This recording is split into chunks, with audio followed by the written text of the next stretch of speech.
3, 2, 1, 0. Hello and welcome to the Fighting Moose Podcast. I'm your host and narrator, Jason Hendrickson.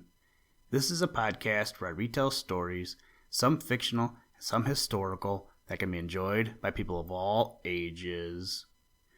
As I'm working on this episode, in the background, I have the Finland versus Sweden hockey game playing on the TV. I figured, why not look for a hockey story? So I went in search of one, but I found a long poem instead. Today, we read the poem titled The Parson at the Hockey Game, which comes to us from the book titled Canada, My Land, and is written by W.M. MacKeracher. I probably slaughtered that name, so I do apologize if I did.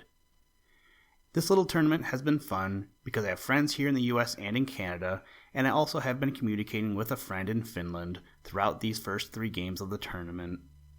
I guess that's the great thing about sports, is that it can span the whole globe, and we can all come together and cheer for the good guys and hope the bad guys lose.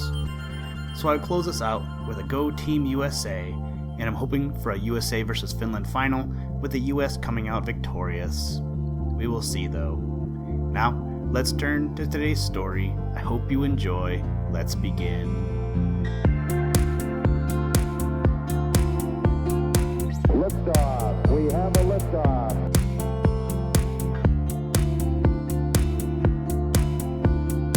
We choose to go to the moon in this decade and do the other things, not because they are easy, but because they are hard.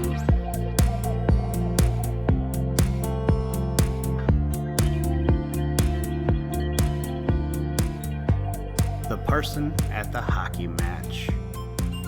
It's very disagreeable to sit here in the cold, in a sinful waste of time.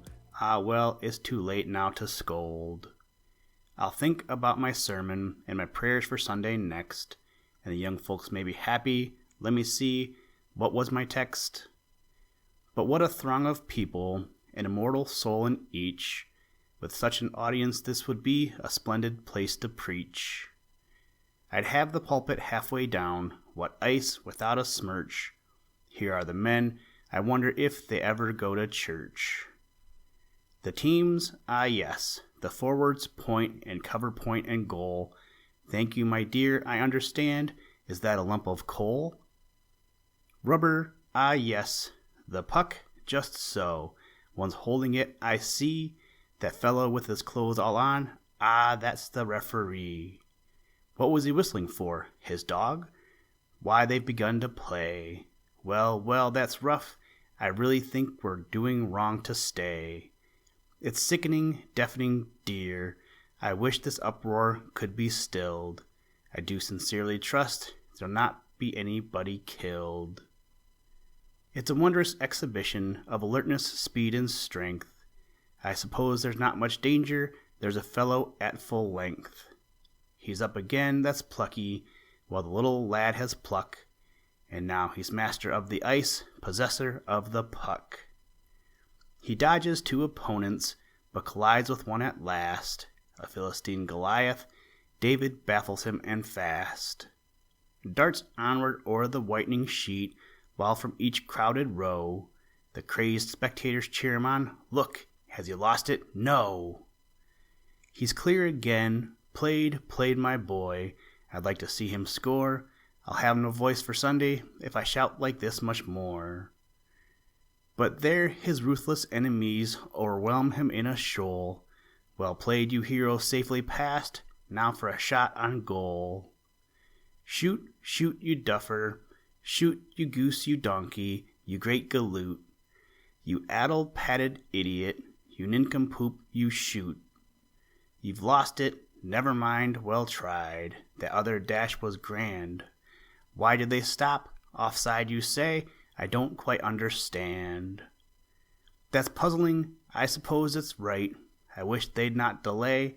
This is a most provoking interruption to the play. Cold? Nothing of the sort.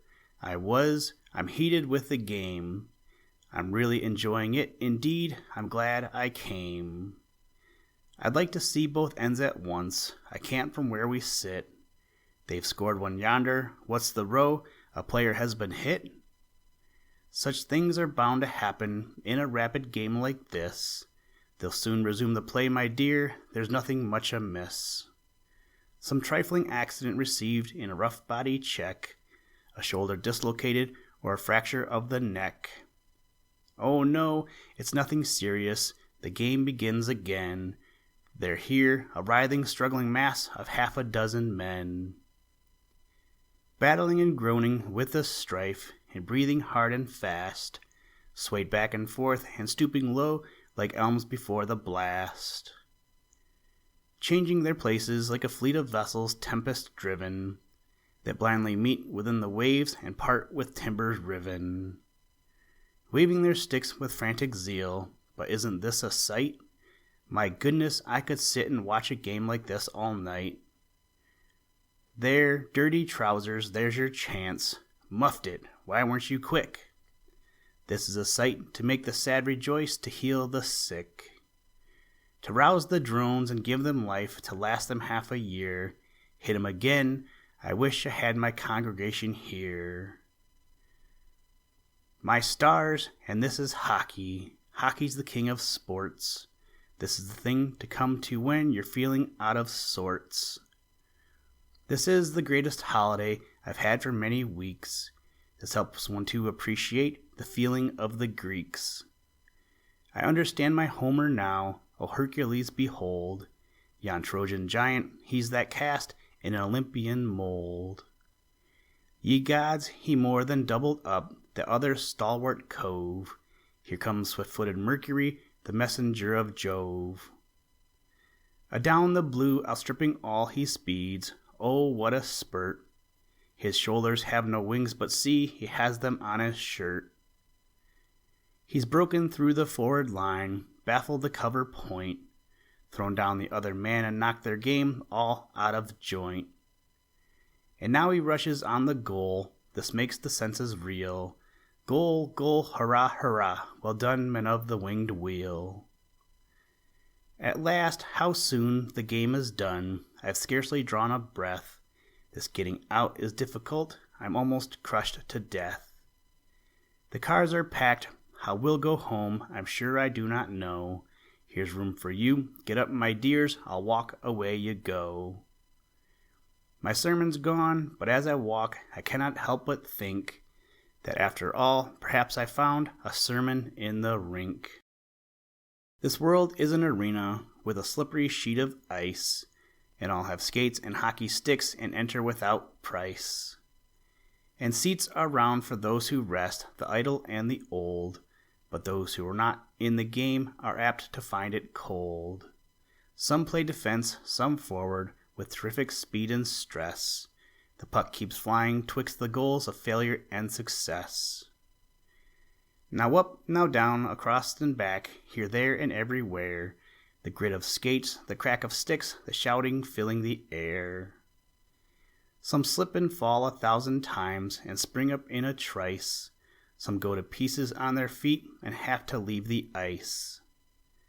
Some play offside, kick, tackle, trip, try every kind of foul.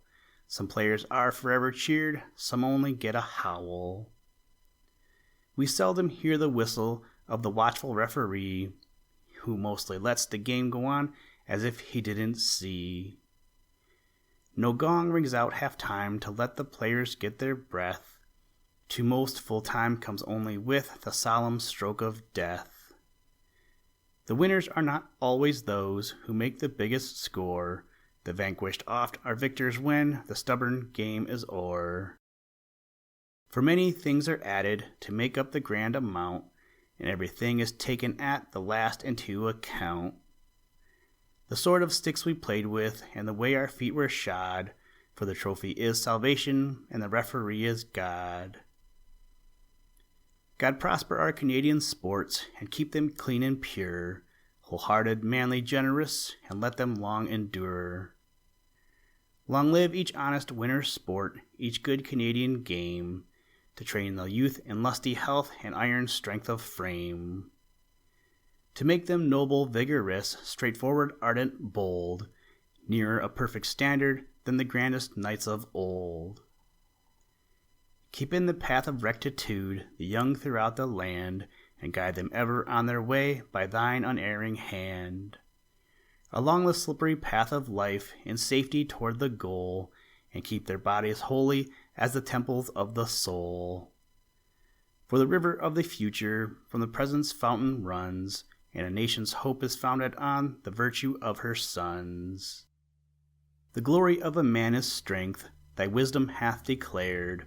Let strength increase and strength of frame with strength of will be paired.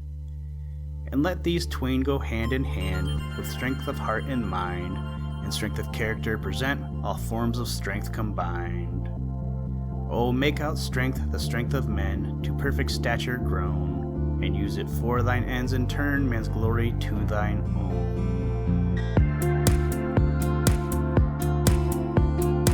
Listen, Tranquility Base here. The Eagle has landed. That's one small step for man, one giant leap for mankind.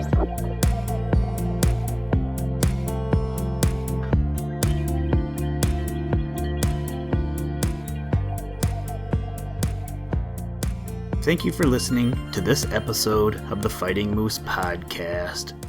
Please join us next time as we read another exciting story. Today's music was provided by the artist Analog by Nature, and the audio clips were provided from NASA. For more information to download and or listen to audio or materials from all our recordings, or to contact us, please visit www.thefightingmoose.com, or you can follow the links in the show notes.